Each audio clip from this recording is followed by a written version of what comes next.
अस्सलाम वालेकुम। Fast sports के साथ मैं हूं Sidra Munir. Battle of Asia cup में एक बार फिर से आपको खुशामदीद कहते हैं। पाकिस्तान आखिरकार जो है वो घिसता पिटता जो है वो फाइनल में तो पहुंच गया है। ये आज इतनी सख्त बात मैंने इसलिए की है आगाज पे क्योंकि कल के मैच में समझ ही नहीं आ रही थी कि हम क्या करने जा रहे हैं। ना बैटर्स को समझ आ रही थी, ना बॉलर्स को समझ आ रही थी, ना हमारे प्लेयर्स को समझ आ रही थी, ना हमारे कप्तान साहब को तो पहले दिन की किसी चीज की समझ ही नहीं आ रही। मतलब उनकी तो मुझे समझ ही नहीं आ रही कि वो कप्तान क्यों है। और इस सारी सिचुएशन में बस अच्छा ये हुआ है, पॉजिटिव ये हुआ है जो मैं बात करना चाहती हूँ, एटलीस्ट हम फाइनल में पहुंच गए।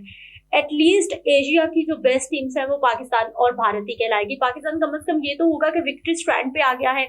भारत के साथ हमें मैच नो डाउट बहुत अच्छा खेलना चाहिए, लेकिन हमें ये भी पता है कि उनकी टीम बहुत ज्यादा स्ट्रांग है। लेकिन उसके साथ साथ जो एशिया कप में कंट्रोवर्सीज चल रही हैं उस पर बात करना बहुत ज्यादा जरूरी है। पहले हमने देखा कि जो एंडी पाइक्राफ्ट वाला मामला हो गया कि उन्होंने हमारे कप्तान को कह दिया नो शेक हैंड। उसके बाद उससे पहले जो सूर्या कुमार यादव है उन्होंने पहलगाम वाकये का हवाला दे दिया, वो एक मुतनाज़ बयान हो गया। हमने तो अभी क्या ही शिकायत करनी थी उस मामले की, खैर हमने बाद में उसकी शिकायत कर दी आईसीसी को। अब ये मामला ये हुआ है कि जो हारिस रऊफ हैं वो पाकिस्तान भारत के मैच के दौरान फील्डिंग पे मौजूद थे। आपको पता है कि उन्होंने हुटिंग कर रहे थे, वहां पे भारत के लोग मौजूद थे, शायकीन मौजूद थे, वो हुटिंग कर रहे थे। और उतने में हारिस रऊफ ने 6 और 0 का साइन दिया और साथ ही साथ जो है वो उन्होंने प्लेन को उड़ाया गिराया, यानी उन्होंने हवाला दिया कि हमने आपके 6 राफेल गिराए थे, टीज किया। दूसरी जानिब साहिबजादा फरहान, उन्होंने क्या किया था, उन्होंने जो है वो गन का इशारा किया था ग्राउंड में।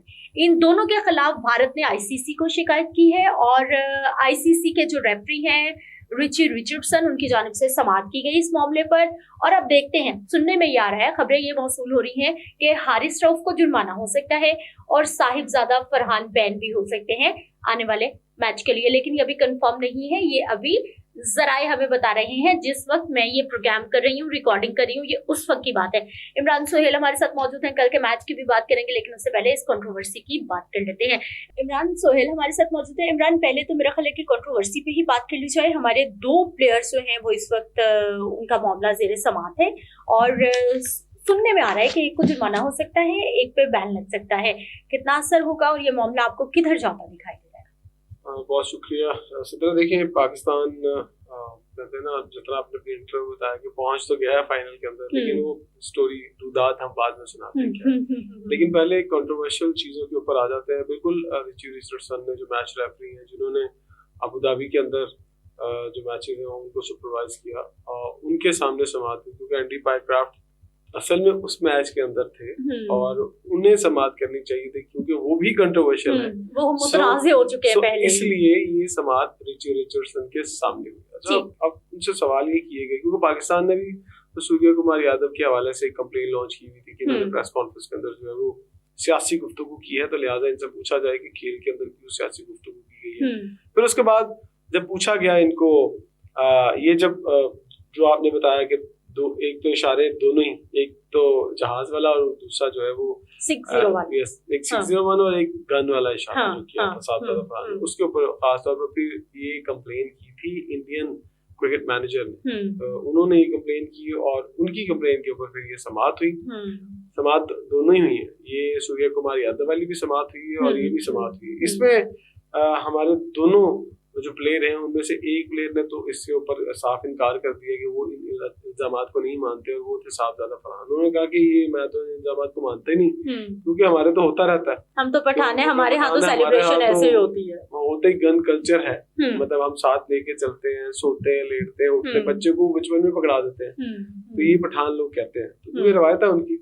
तो ये उन्होंने जो बात अपनी रखी रिचर्डसन के सामने, लेकिन वो इस बात से मुतमईन नहीं हुए। उन्होंने कहा कि आपने ये इशारा किया है, तो क्योंकि जो मेरा ख्याल है, रिटर्न भी लिख के दिया, मेरा ज़ाती ख्याल ये है कि उन्हें ये बात अगर मान लेते तो शायद जुर्माना ही होता उनके ऊपर। मुझे लगता है कि शायद फाइन के साथ बैन भी हो जाए। अगर बैन भी हो जाते हैं तो फिर एक प्लेयर आपका मैच से पहले बैन होगा। अभी कल का दिन बाकी है, परसों मैच है। और ये दोनों इम्पोर्टेंट कितने हैं हमारे पाकिस्तान इंडिया के मैच के लिए? साहिबजादा फरहान तो हम देख रहे हैं कि चल रहे हैं, फरहान भी बहुत जरूरी हैं। उन्होंने पिछले मैच में शायद रन नहीं किए, इस मैच के लिए उनकी पे रिस्पॉन्सिबिलिटी थी, बड़ी टीम थी, तगड़ी टीम के अगेंस्ट उन्होंने मैच खेलना था। अब सवाल ये पैदा होता है कि हारिस रऊफ वाला मामला किधर जाता है। हारिस रऊफ वाले मामले में जब सवाल किया गया कि आप बताएं कि ये आपने जो इशारा किया था ये क्या था सीक्रेट वाला, वो उल्टा उन्होंने सवाल कर दिया मैच रेफरी को कि आप बताएं आपको क्या लगता है कौन सा इशारा होगा। तो फिर वो, हालांकि इसमें खामोशी इख्तियार की जाती या ये कहा जाता है कि मैंने एक वैसे जनरल इशारा किया, तो उन्होंने मैच रेफरी को डाल दिया इशारा। अब मैं ये इस बारे में यही कहा जा सकता है कि रिटर्न भी लिखा हारिस रऊफ ने भी, जो मैनेजमेंट ने उसको लिख के दिया होगा कि हाँ तुम ये उसके आंसर्स दे दिए, ठीक है। तो अब इसको मैच रेफरी ने काफी सवाल किए दोनों से। अब दोनों से फिर उसके बाद सूर्य कुमार यादव के हवाले से भी समाअत हुई, उनसे भी पूछा गया, उनके जवाब भी कुछ सामने आए हैं। लेकिन अब ये समाअत तो हो गई है, इसका फैसला आज आ जाए या कल आ जाए। जो आईसीसी की पूरी जो कमेटी है खासतौर पर एशिया कप के हवाले से बनाई गई मैच रेफरीज की, या ये जाएगा जो हेड ऑफ रेफरीज हैं आईसीसी के, ठीक है, उनके नॉलेज में भी जाएगा। ये कंसर्न के साथ ये फैसला होगा कि सजा देनी है या इनको मैच फीस फाइन करनी है। मोस्टली तो छोटी जो होती हैं चीजें, उसके अंदर तो एलिगेशंस होते हैं, उस पे जुर्माने हो जाते हैं, 10%, 25%, 50% फाइन हो जाता है, ठीक है। इसमें फाइन होता है या नहीं होता, इसमें क्या होता है ये अभी देखना होगा। मुझे रिचर्डसन, मेरा ख्याल है इंडिया का कितना इन्फ्लुएंस होगा इस फैसले पे, कितना हो सकता है, इंडिया कितना फायदा उठा सकता है? देखिए, जो रिचर्डसन है वो तो एक वेस्ट इंडीज की तरफ से कप्तान भी रहे हैं, ओपनिंग बैट्समैन भी रहे हैं। वो इस चीज को, और मेरा ख्याल है कि न्यूट्रल पॉइंट ऑफ व्यू से भी सोच सकते, हो सकता है थोड़ी नरमी दिखाएं और जुर्माना कर दे, फाइन कर दे, और फाइन करके उनको कहें कि नेक्स्ट टाइम आपको वार्निंग है, आप नेक्स्ट टाइम ऐसा नहीं करना। अमूमन होता है कि पहला जब आप कोई एक्ट करते हैं तो उसके ऊपर आपके ऊपर फाइन नहीं हो, बहुत बड़ा एलिगेशन। अब ये देखना पड़ेगा कि ये एलिगेशन, मतलब माजी के कंडक्ट भी, आपका बिहेवियर भी देखा जाता है उसके अकॉर्डिंग। अब ये देखना होगा कि ये जो एलिगेशंस हैं ये सीरियस नौयत के हैं आईसीसी रूल्स बुक के अंदर। अगर आईसीसी रूल्स बुक के अंदर ये सीरियस नौयत के हैं तो आपके ऊपर मैच बैन लग सकता है। अगर ये सीरियस नौयत के नहीं है कि इसमें वार्निंग दी जा सकती है या ऐसी कोई प्ली रखी गई है, तो फिर वार्निंग दे के भी छोड़ा जा सकता है और जुर्माना भी किया जा सकता है, ठीक है। लेकिन ये रूल बुक पढ़नी पड़ेगी, मेरा ख्याल है कुछ लोगों ने पढ़ी होगी, वरना हमारे इस सवाल के बाद बहुत सारे लोग रूल बुक के खोल कर बैठ जाएंगे, बल्कि उसके ऊपर बकायदा तौर पर ना मेंशन होगा रूल बुक के अंदर, ठीक है, और इंटरनेट में भी पढ़ा हुआ। हम इमरान, सजा जो आपने बता दिया 25%, 30, 40% जितना भी है मैच फी पे जुर्माना लग सकता है, पूरा मैच फी भी फाइन हो सकता है। ये मुमकिनात हम बता रहे हैं कि ऐसा हो सकता है इस तरह की सिचुएशन में। मैच एक पे बैन लगता है या कुछ टाइम पीरियड के लिए बैन लग जाता है, ये क्या होता है? ये एक मैच का बैन भी हो सकता है, 2 मैच का बैन भी हो सकता है और 5 मैच का बैन भी हो सकता है, ठीक है। ये अब देखना पड़ेगा कि आईसीसी की जो रूल बुक है वो, मैंने ये बात कर दी, इस सवाल निकला है, तो मैं जाके फौरी देखूंगा कि क्या हो सकता है आईसीसी के रूल के अंदर क्या लिखा हुआ है, और अगर उसमें लिखा हुआ सख्त सजा के बारे में तो फिर तो बैन लगेगा।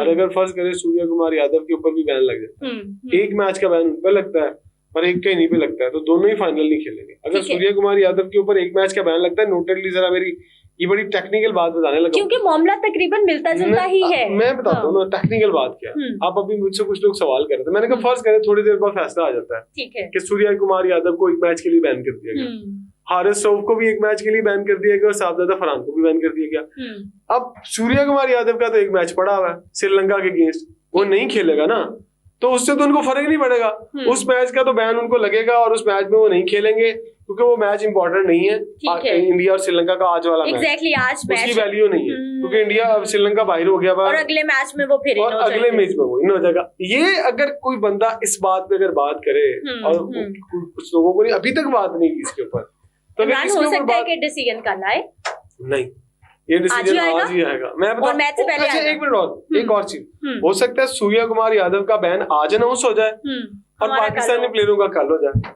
अगर सूर्य कुमार यादव के ऊपर मैच से पहले उसे बता दिया जाता है कि फिर तो क्वेश्चन मार्क लग जाएगा शफाफियत पे। शफाफियत पे क्या, मैच रेफरी कहेगा जी मैंने तो समाअत की है, मैंने इंडिया के प्लेयर के ऊपर भी बैन कर दिया है और इंडिया के प्लेयर जो है वो श्रीलंका के मैच के अगेंस्ट नहीं खेलेगा। सजाएं सुनाए ना, जब समातें इकट्ठी हो रही हैं तो दोनों के ऊपर एलिगेशन अलग अलग है, अलग नोयत के, ठीक है।